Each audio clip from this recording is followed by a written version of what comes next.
అందరికీ నమస్కారం. నేను మీ అడ్వకేట్ రామ్ కళ్యాణ్ చల్లా. నిన్న తాండూరు బస్సు ప్రమాదం ఏదైతే జరిగిందో 21 మందిని బలిగొంది. అయితే నిన్నటి నుంచి నేను చాలా పొలిటీషియన్స్ కానీ మీడియా వాళ్ళు కానీ కవర్ చేసిన చాలా వీడియోస్ చూశాను. ఎక్కడైనా యాక్చువల్గా సబ్జెక్ట్ గురించి మాట్లాడతారేమో అని చాలా ఆశతో చూడడం జరిగింది.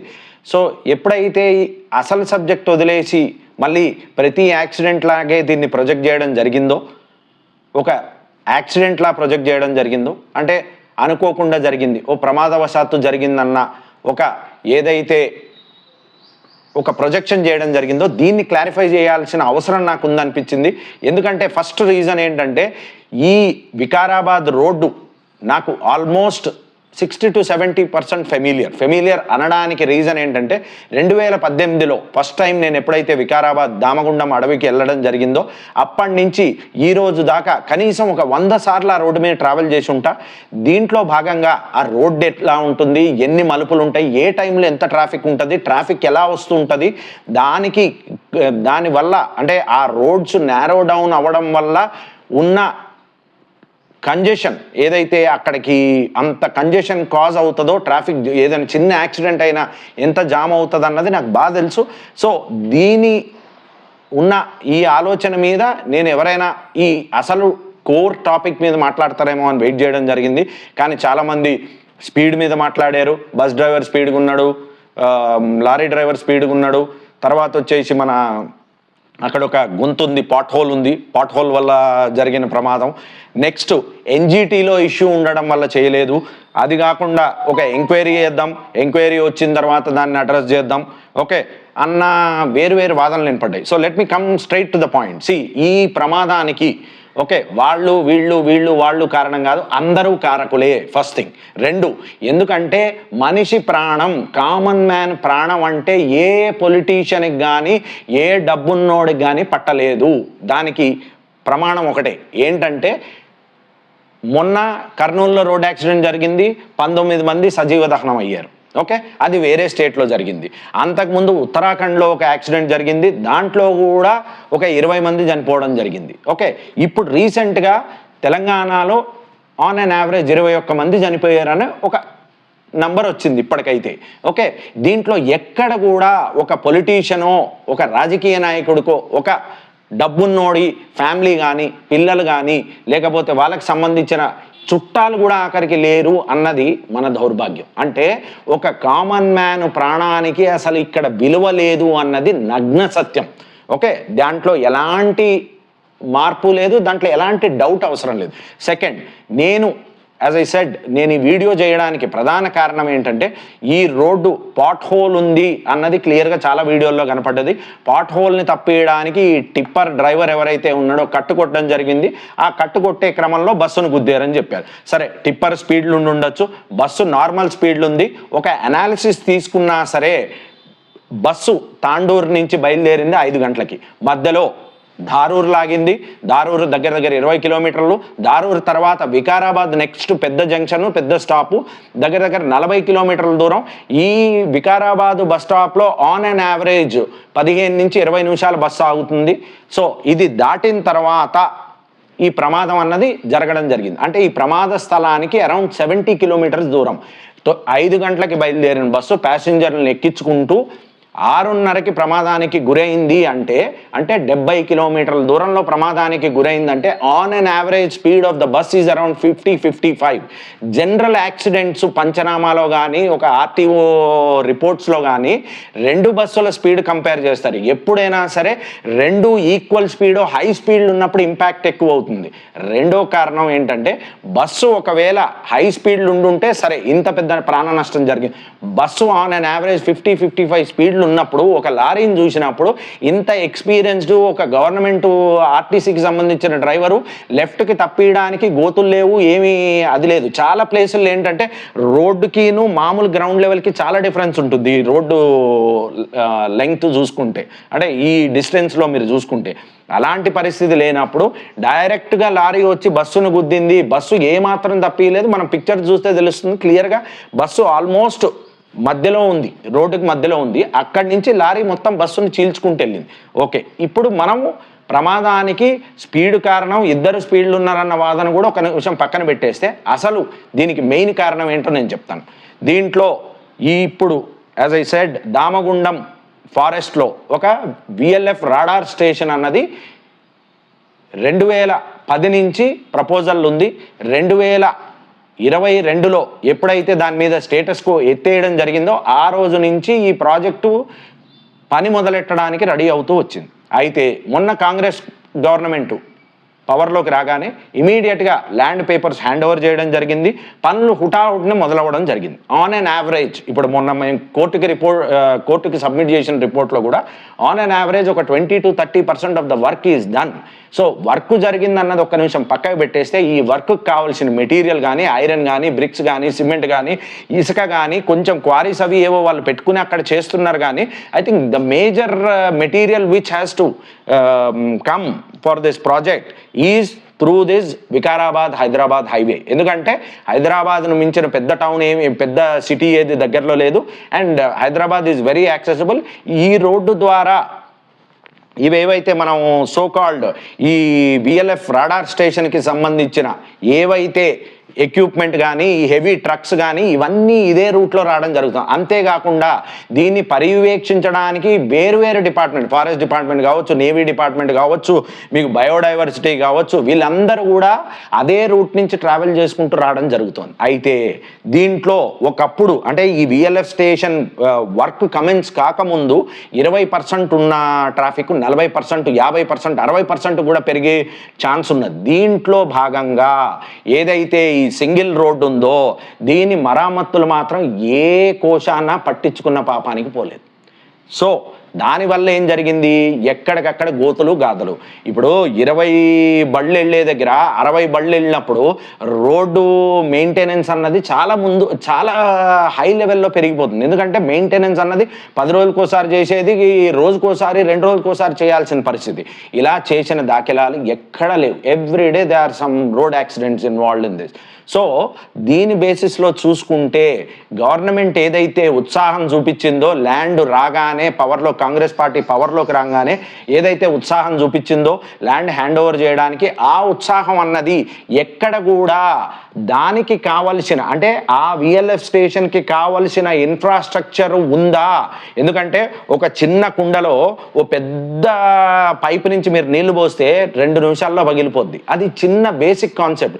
అట్లాంటిది ఒక రాడార్ స్టేషన్ కట్టడానికి దానికి కావలసిన ఎక్విప్మెంటు, దానికి కావలసిన విజిటర్స్ వెళ్ళడానికి రోడ్డు మాత్రం అంతే ఉంది. అదే రోడ్డు ఒక సామాన్యుడు, ఒక స్కూల్కి వెళ్ళే పిల్లడు, ఒక ఉద్యోగానికి వెళ్ళే మహిళ, ఓ కళ్ళు కనపడని ముసలి వాళ్ళు అదే రోడ్డుని షేర్ చేసుకుంటుంటే ఈ బళ్ళు వెళ్ళే స్పీడ్కి, ఈ బళ్ళుకున్న సైజుకి, ఇది క్యారీ చేసే స్ట్రక్చర్స్కి కామన్ మ్యాన్ అసలు పురుగు కింద సమానం. అంటే దాని కింద పడితే ఒక పురుగులాగా అయిపోయింది. అది ఏ రోజుకి ఆ రోజు జరుగుతున్నా సరే గవర్నమెంట్లు ఎక్కడ పట్టించుకున్న పాపానికి పోలే. ప్రాజెక్ట్ ఇంపార్టెంటు, దేశంలోనే 2వ అతిపెద్ద విఎల్ఎఫ్ స్టేషను దానివల్ల జరుగుతుందంటే ఫస్ట్ నుంచి నా వాదనల్లో ఒకటే, మనం విఎల్ఎఫ్ స్టేషన్ కట్టుకోవద్దని కాదు, విఎల్ఎఫ్ స్టేషన్ బరాబర్ కట్టుకోవాలి. మనం విఎల్ఎఫ్ స్టేషన్ కావాలి, మన తెలంగాణ ప్రపంచానికి తలమానికం కావాలన్నది ఎంత ఇంపార్టెంటో ప్రతి ఒక్క ప్రాణం ఈ ప్రమాదంలో చనిపోయిన ఆన్ యావరేజ్ ఒక 20 ఫ్యామిలీల్లో ఓ తల్లి, ఓ చెల్లి, ఓ కొడుకు, ఓ తమ్ముడు, ఓ అన్న, ఓ తాత, ఓ నాన్న పోగొట్టుకున్న వాళ్ళు శిథిలం అయిపోయి వాళ్ళు బతకడానికి ఇంకొక పర్పస్ లేకుండా బతుకుతారు. 3 అమ్మాయిలు, ఒకే కుటుంబానికి చెందిన 3 అమ్మాయిలు చదువుకెళ్తున్నారు అనుకున్న వాళ్ళు తిరిగి రాని లోకాలకి పోతే ఎలా ఉంటుంది? మీ ఫ్యామిలీల్లో జరిగితే ఎట్లుంటుంది?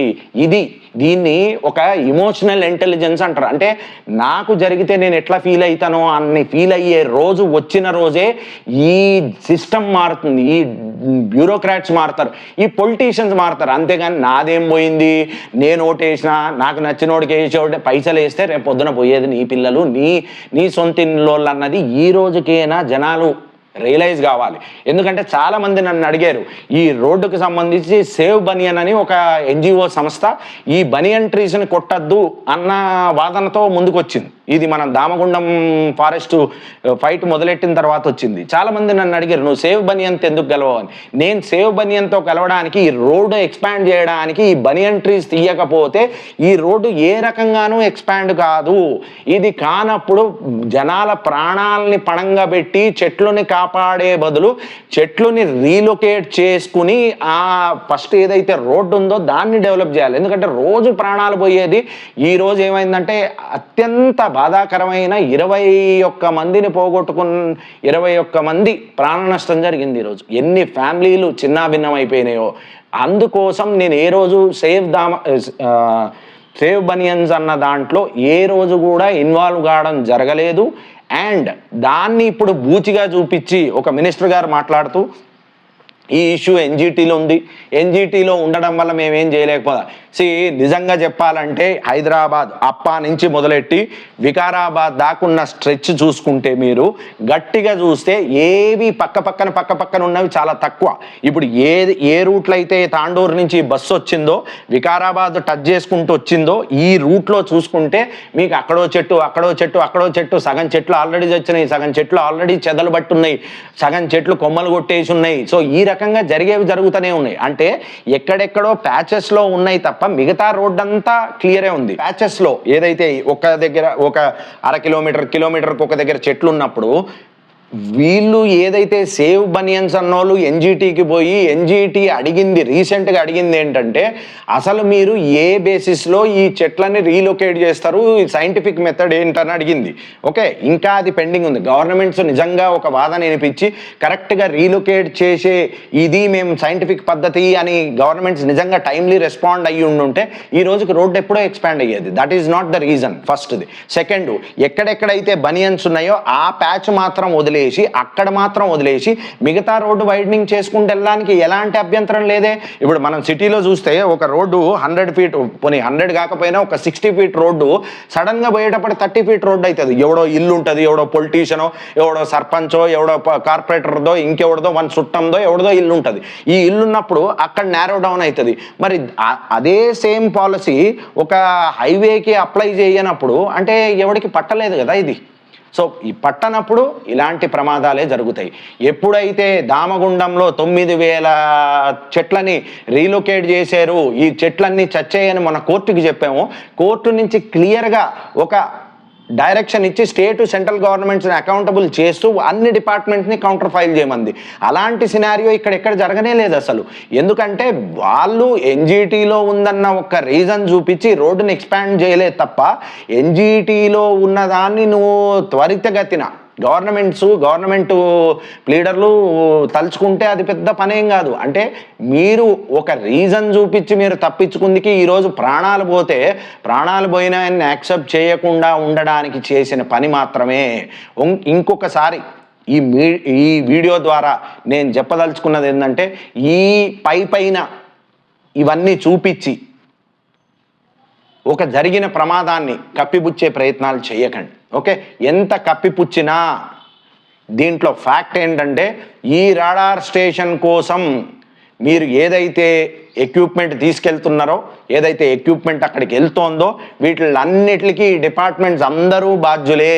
వీళ్ళ నెగ్లిజెన్స్ వల్ల డిపార్ట్మెంట్స్ అయినా అడగాల్సి ఉండే, గవర్నమెంట్ అయినా ఇంత ప్రతిష్టాత్మకంగా తీసుకున్న ప్రాజెక్ట్కి సప్లై కన్స్ట్రక్షన్కి ఇంత మెటీరియల్ ఈ రోడ్ నుంచి వెళ్లాల్సి వస్తుంది అన్నది దృష్టిలో పెట్టుకుని దాన్నే కదా ప్లానింగ్ అంటారు. అంటే ఒక ప్లానింగ్ డిపార్ట్మెంటు, ఒక R&B రోడ్స్ని చూసుకోవాల్సిన వాళ్ళు, ఒక మినిస్ట్రీ, ఒక సీఎం, ఒక పిఎం, ఇంతమంది మినిస్టర్లు, ఇంతమంది ఎమ్మెల్యేలు, ఎంపీలు ఉండగా ఒక సామాన్యుడు మనానికి గ్యారంటీ లేనప్పుడు ఈ సిస్టమే వృధా. దేనికి మనం కాపాడుకుంటున్నాం ఈ సిస్టమ్? ఒక ప్రాణం, మొన్న మీ అందరికీ గుర్తుంటుంది, మొన్న లండన్లో 2 పిల్లలు చనిపోతే, తెలంగాణ పిల్లలు చచ్చిపోతే వాళ్ళని ఇండియా తీసుకురావడానికి ఆల్మోస్ట్ 20 రోజులు పట్టింది మాకు. ఎందుకంటే ఆ ప్రమాదం వాళ్ళ కార్లు గుద్దుకుని వాళ్ళు చనిపోయినా సరే ఎలా జరిగింది ప్రమాదం అన్నదాన్ని 1-2 సార్లు వాళ్ళు చెక్ చేసుకుని పోస్ట్ మార్టం 2 సార్లు కండక్ట్ చేసి అప్పుడు వాళ్ళు నిజంగా ఇది ప్రమాదమే అని ధృవీకరించిన తర్వాత 20 రోజులకి వాళ్ళ డెడ్ బాడీస్ ఇండియాకి వచ్చినాయి. అంటే ఒక దేశంలో ఒక స్ట్రాంగ్ వ్యవస్థ ఉండాలంటే ఫస్ట్ ప్రాణానికి విలువ ఉంటేనే ఆ వ్యవస్థకి ఏమైనా విలువ. అసలు ప్రాణాలకే విలువ లేనప్పుడు ఒక కామన్ మ్యాన్ చచ్చిపోయినందుకు రీజన్స్ ఎత్తుకుతాం, మేము ఎంక్వైరీ చేస్తాం, రోడ్డుకి బొక్కున్నది, ఇవన్నీ ఉన్నవే.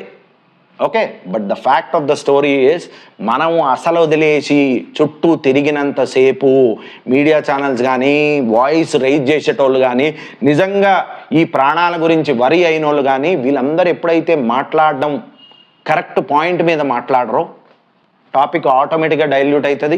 ఒక ఎక్స్గ్రేషియా ఇస్తే నిజంగా దాంట్లో ఉన్న 3 పిల్లలు పోగొట్టుకున్న వ్యక్తి అవసరమైతే ఆస్తి అమ్మిస్తాడు 3 పిల్లల్ని తిరిగిస్తే. సో నేను అనేదల్లా, ఏదైతే ఈ ప్రమాదం జరిగిందో let's make governments accountable for it. మీకు నేను ఈ వికారాబాదు, పరిగి, తాండూరు, చేవెళ్ళ సంబంధించిన ప్రజలందరికీ నేను రిక్వెస్ట్ చేసేదల్లా ఒకటే, మీ ప్రాంతానికి మీ అడవులు పోయినా మీ చెట్లు పోయినా మీకు ఏం పట్టలేదు, పర్లేదు, నో ప్రాబ్లం. కానీ ఒక్కటి గుర్తుపెట్టుకోండి, ఈ ప్రాజెక్టు అయ్యే లోపుని ఇంకెన్ని ప్రాణాలు పోవలసి వస్తుందో. మీకు ఆక్సిజన్ గురించి బెంగలేదు, ఎప్పుడో గాలి పోతుంది, ఎప్పుడో ఆక్సిజన్ పోతే ప్రాణం పోతుంది అన్న పరిస్థితిలో మీరు ఉన్నారు. కానీ నా రిక్వెస్ట్ అల్లా, గాలి పీల్చడం కూడా సెకండే. ప్రాణంతో బతికుంటే గాలి పీల్చడం, గాలి పీలిస్తే బతికున్నట్టు. సో నా రిక్వెస్ట్ అల్లా, మీరందరూ ఇప్పటికైనా సరే దీని గురించి సీరియస్గా ఆలోచించాలి. మీ భావితరాలకి ఇది మీరు కల్పించే ఒక రక్షణ చర్య. మీరు నిజంగా వాళ్ళని ప్రొటెక్ట్ చేసుకుందికి ఈ స్టెప్ మీరు తీసుకోవాలని కోరుకుంటూ, నా వంతు ఎవరికైనా ఇక్కడ అన్యాయం జరిగిన వాళ్ళకి ఎవరికైనా ఎలాంటి సాయం కావాలన్నా 24 గంటలు ఎప్పుడైనా సరే నన్ను రీచ్ అవ్వచ్చు. చాలామంది దగ్గర మీ ఏరియాలో చాలా ఊళ్ళల్లో చాలా విలేజర్స్ దగ్గర నా నంబర్ ఉంది. ఎవరికైనా ఎలాంటి అవసరం కావాలన్నా సరే నేను నా వంతుగా చేయడానికి 100% రెడీగా ఉన్నా అని చెప్తూ థ్యాంక్ యూ వన్స్ అగైన్.